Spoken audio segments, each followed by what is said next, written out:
Magandang araw sa bawat isa. Pag-uusapan natin ngayon ang sistema ng hustisya sa ating bansa. Kamusta nga ba?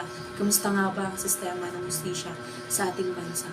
Nagkakaroon ba ng pagbabago ng hustisya sa ating bansa?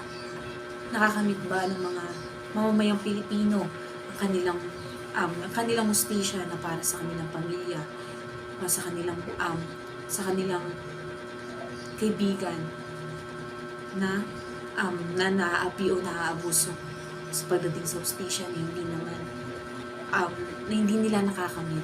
Magiging patas lang ang hustisya kung ang gobyerno natin ay kumikilos ng tama at paraan, lalo na sa pagpili ng tutulungan ng kanilang pagtutulungan pagdating sa hustisya. So, walang mayaman o walang mahirap sa pagtulong, lalo ng pag-uusapan ay hustisya. Dahil alam naman natin na dito sa ating bansa ay lalo na sa mga ordinaryong mga mamamayang Pilipino ay walang kakayahang mag-provide or maghanap ng sarili nilang abogado. Bagkus, meron namang nilaan ng gobyerno, para sa kanila na sarili nilang abogado. Bakit nakaka-apekto ang kahirapan sa pag-access sa hustisya sa Pilipinas? Nakakaapekto ang mahirapan sa pagkamit ng hustisya dahil wala silang sapat na kakayahan o pera para makamit yung hustisyang hinahangad nila. Although, merong binibigay na attorney yung mga government para sa mga taong walang kakayahan kumuha ng abogado. Pero mahirap pa rin kasi sa panahon nga ngayon is mas makapangyarihan na yung mga taong may pera o yung mga taong mayayaman. Kaya kung mahirap ka, mahihirapan ka rin makamit yung hustisyang hinahangad. Magandang umaga, Binibini. Nais ko lamang makuha ang iyong panayam patungkol sa sistema sa hustisya sa ating bansa. So, ang katanungan lamang is, ano ang kalagayan ng mga nakakulong sa selda, nabibigay ba ng maayos at tama ang kanilang mga pangangailangan? Para sa akin, hindi dahil sa experience na meron or ano ba.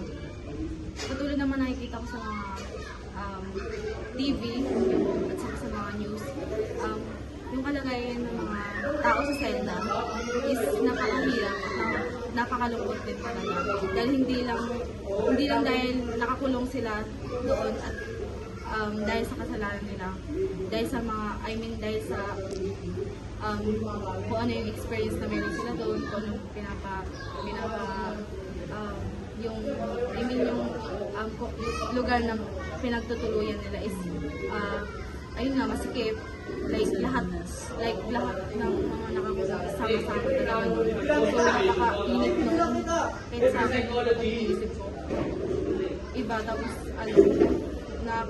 nakikita ko pa na hindi sila nagliligo, like gano'n.